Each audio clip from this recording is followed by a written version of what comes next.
I think we're slowly going live here. Yes, yes, we are. We are. Let me just quickly retweet that we are live.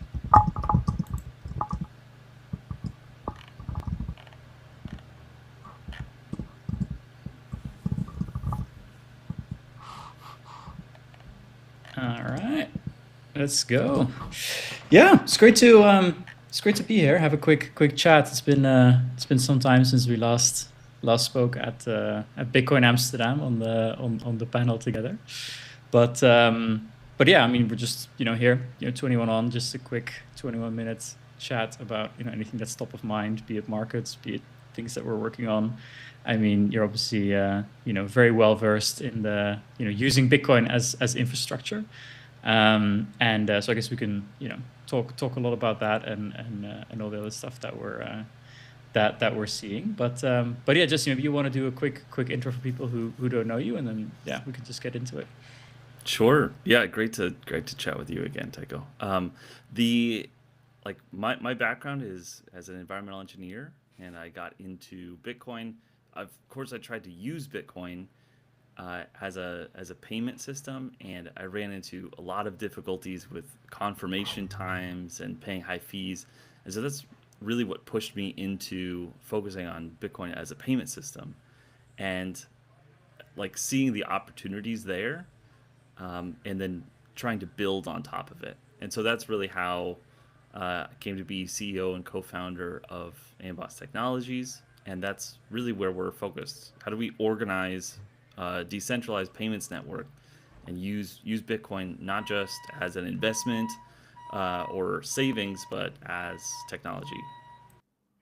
Yeah. So you're of course very well known for the products on Lightning or on the Lightning network. I mean, you're one of the leading builders on Lightning, right? And because you've been building on Lightning for how many years now? Probably about 6 years now. So we've got two major products right now. We've got Rails, which is a way for people to keep self custody with their Bitcoin and deploy it on the Lightning Network and get access to the yield markets that are on top of there. And then the other one is payments, and that's really where we're focused right now to help people save on payment processing. So they can pay 0.5% instead of 2 to 3% to any payment card processor. So they can start receiving Bitcoin as payments, but they don't need to get exposed to Bitcoin's volatility if they don't want to. That's very cool because I mean, we were just talking a little bit before going live about this and about kind of the your new direction a bit there as well because I think to me, right, the idea behind the Lightning Network was always like Bitcoin for payments, or like people paying each other with Bitcoin, right? It was like the kind of the QR codes everywhere, and you pay, you buy a beer with some sats, right, at Pubkey in New York, or these kind of places. But you're kind of like reimagining it now towards stable coins, right? So like just USD payments or any currency payments, but then and then using the Lightning Network kind of as like a routing layer for that, right? But just curious, kind of where that vision came from, and when you sort of like thought, hey, we need to hook in a bit more with that kind of world instead of like people paying for stuff with Sats. Yeah, I think overall the like Bitcoiners we're very good at understanding like what is like first principles, what we should be doing. But when we talk to regular business owners, we can come off as being very dogmatic about things. And when you're talking to a business owner about receiving Bitcoin payments, well, their primary objection is about volatility. Um, they're not about Bitcoin. They hate their payment processor. They hate how much they're paying for like every single month. They hate the chargebacks that they're getting, where the funds that they thought that they received are clawed back by the payment processor, and they're looking for something else. But then when you talk to them about accepting Bitcoin, where there's no chargebacks, well, their primary objection is about volatility.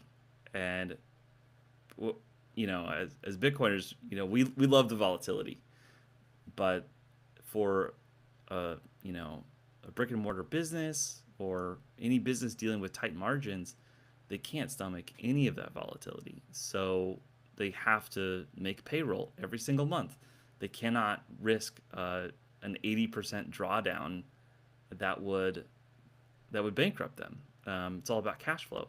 So that's where stablecoins really come in and complete that picture.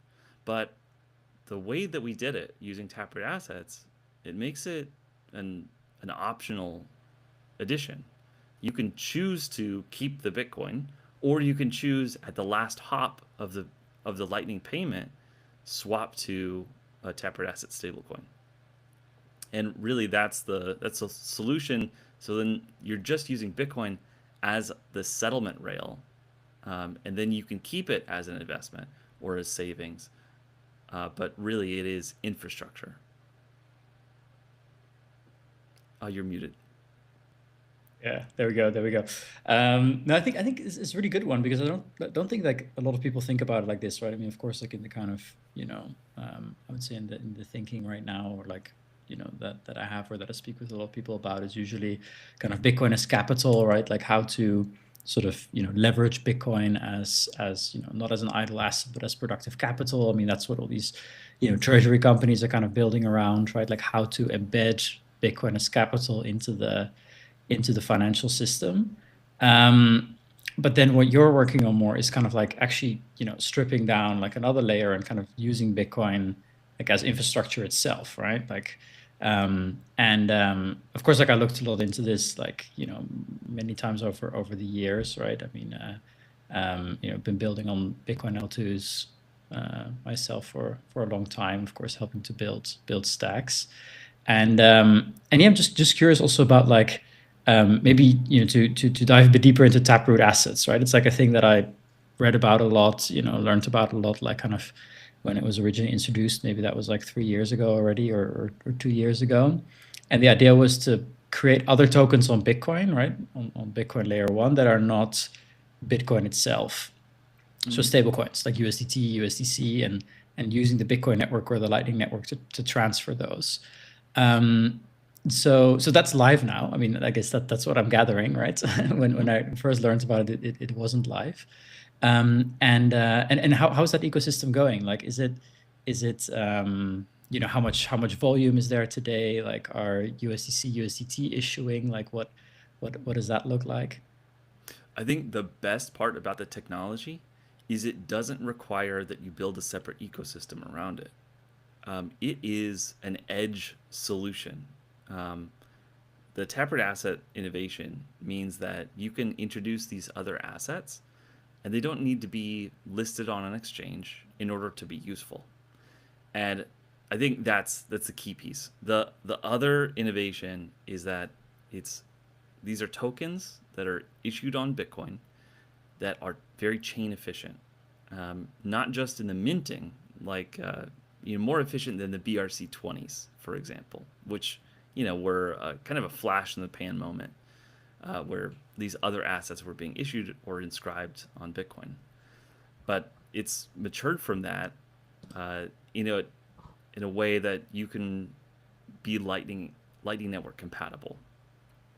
And so that means that a payment can start as one currency, Bitcoin, as the core asset, and then at the last hop, it uses a request for quote, and it ends up as a different asset, just in that last hop. But it only exists there. It doesn't exist anywhere else. So nobody needs to know what asset you're choosing to use as savings. So it separates the treasury problem from the overall what is the infrastructure asset. It's almost like we're using the dollar to transact for most of the world, but at the end, well, people are using different currencies. They're using local currencies, but when you're going for international transfer, it's almost all dollars. Yeah. Yeah. So basically someone comes in with, so say someone makes a payment, right? They have dollars. Then you sort of create that like a taproot asset representation of that. You swap it into BTC, send the BTC over the Lightning network, and then swap it back to, well, let's say dollars, if that's the destination assets. And Mm-hmm. then you sort of off ramp those into like that person's account essentially. Yeah, there's a couple of different pieces to it. Um, you're always using Lightning payments. We know that the Lightning payment experience is amazing. You have this instant settlement. It costs very little. And what I'm holding may be USDT on Lightning. And so I can pay that, but on the recipient side, by default, you would just receive Bitcoin over the Lightning Network unless you have some Taproot asset set up. And so that means that if I'm holding USDT, I want dollars in my bank account, I can use any Lightning enabled exchange and say, well, I'll sell Bitcoin there and be able to Okay. move to that. So it is using Bitcoin as that core asset that enables all of these, fiat transfers or any of that.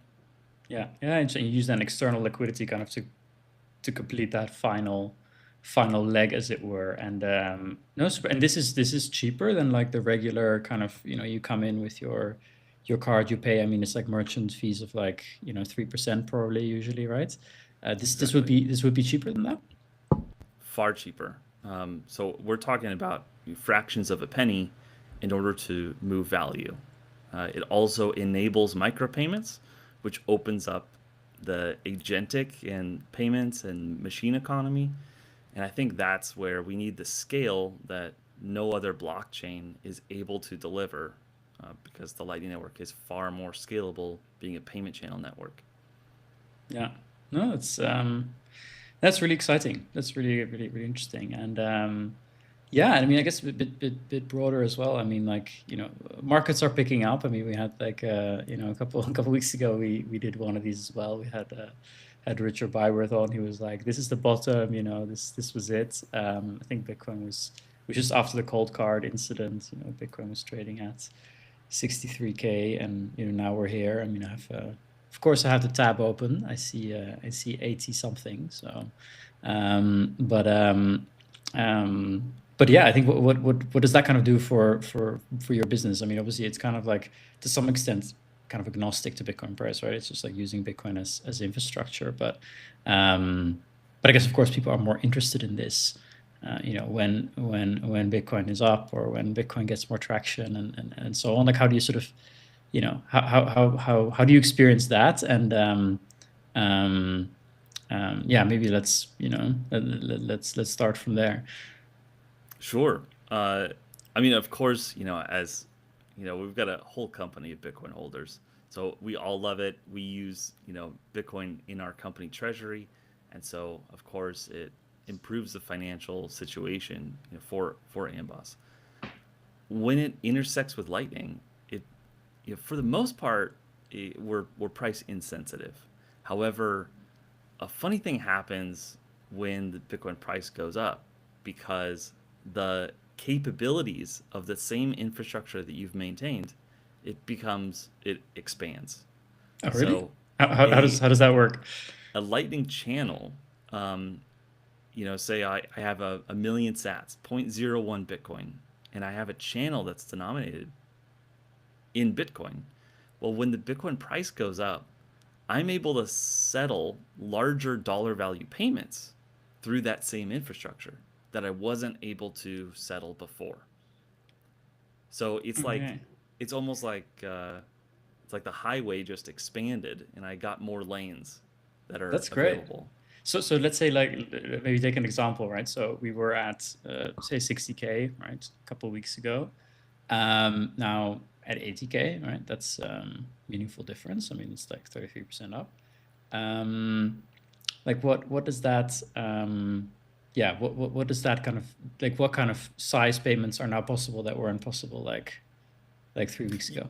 Yeah, it's really quite like one to one. If I had a one Bitcoin channel, well, I could settle a $60,000 payment in that channel, but now I can settle an $80,000 payment, and that translates all the way down. So just, a proportion of that. In generally, the average channel size is like 2.5 million Sats. That's probably the most common, and Maybe this just just became 2.5 much million more sats flexible. is roughly how much? So Um, point 0.025 Bitcoin. okay. Okay. So uh, like not huge, but overall, that means where you could do payments that are in the thousands of dollars, now you can do $2,000 payments. Okay, interesting. So that kind of like then kind of increases the capability of merchants like using your product essentially, right? So right now, if someone would come and try to make a like, is there kind of a cap? Is there a limit that people could do? Like, if someone tries to do $100,000 payments, it's just going to be difficult. The real limit is 21 million Bitcoin.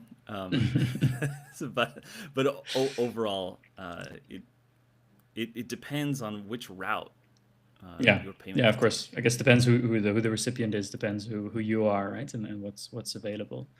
Um, okay, but that's very interesting. I hadn't really thought that much about the reflexivity there of Bitcoin price and Lightning Channel. But of course, like it makes sense, right? If you're denominating in USD or sort of any other currency that is then down versus Bitcoin, that it just has a lot more capacity. And just curious, in your sort of view of the Lightning Network today, right? Like at what sort of Bitcoin price would you then say that the Lightning Network is sort of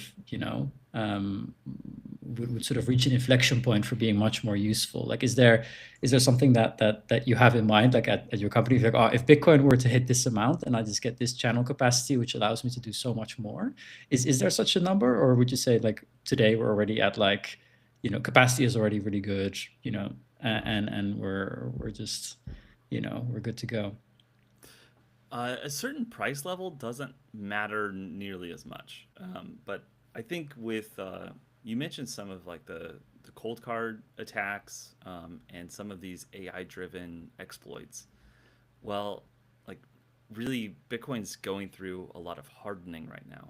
So any of those attacks, those are really driving improvements, and we want that hardening from the security side. So it really opens up a lot of comfort in being able to deploy more and more capital. And we recently partnered with BitGo to package up Lightning Earn, and Lightning Earn is using our Rails product. So that's that means that the institutions, the Bitcoin treasury companies, can start deploying their Bitcoin in qualified custody onto the Lightning Network. And I think that's really what opens the floodgates so that you can settle whatever size payment you would like on the Lightning Network. And the Bitcoin price is related to that. If you want to be able to serve enterprise payments and bank to bank transfers instantly over Lightning without needing to trust any of the counterparties or any of the intermediaries, like that's where Lightning fits. But we're still in the early stages of that, but working towards that instant settlement future where you don't need to trust like in anything else. Lightning is a trustless protocol. Yeah, yeah, that makes sense. And those institutions in Bitcoin, they're essentially like kind of renting their Bitcoin for channel capacity, essentially, right? Like, as in they're not really lending it because it's, I guess, self-custodial to some extent, but they can kind of create more capacity on the Lightning Network, and in that sense get paid with yield by facilitating the Bitcoin economy, essentially, right? Yeah, uh, every Lightning channel is a two of two multi-sig. So, and at one end of that, you still have complete control. You've got a unilateral exit capabilities. So you're choosing who do you want your peer to be, and so that allows any of these BitGo customers to deploy their Bitcoin on the Lightning Network, and will help them choose good counterparties in the back end, and use our intelligence about where that capital would be useful to the network. And overall, so they're just leasing it out. So they're not giving up control of their Bitcoin. Um, they are giving up custody to BitGo, but that's the custodian in the picture, not anyone else. Yeah, yeah, interesting. It's a bit like yeah, it's like as though you could rent out your dollars to sort of facilitate Swift transfers and then earn from that, which obviously, well, we can't, or I guess all the dollars in our bank accounts are just used for that anyways, and I guess we don't. The bank makes money, and we don't. But no, super interesting. I mean, Yeah, we usually keep these just 21 minutes. We've got like one minute left, but I wanted to really ask you this question. What do you think is like the biggest misconception about the Lightning Network that people have today, especially with all the corporate Bitcoin adoption and yeah, those people you speak with?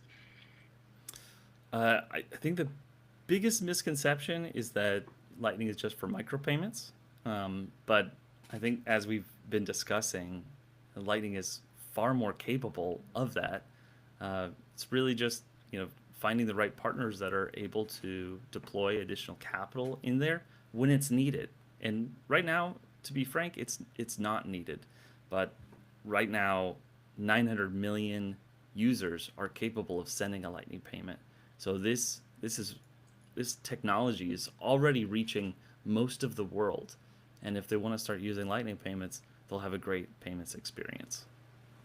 Yeah, no, awesome. So I think that's a very good point. I mean, I feel I've learned a lot. Just catching up. I mean, we saw each other in May. We saw each other at Bitcoin Amsterdam. But it's been yeah, it's been really good. Very interesting. So yeah, I think we're roughly at the 21 minute mark. So I guess that was it. I mean, we're going to be back in 2 weeks with another stream. Just catching up about markets, about all things Bitcoin and things that make Bitcoin so interesting to dedicate your life to. But yeah, I guess that was it. I'll just hit stop on the recording.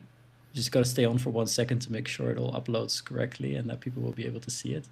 But yeah, it was a pleasure. Thanks for coming. It was a pleasure.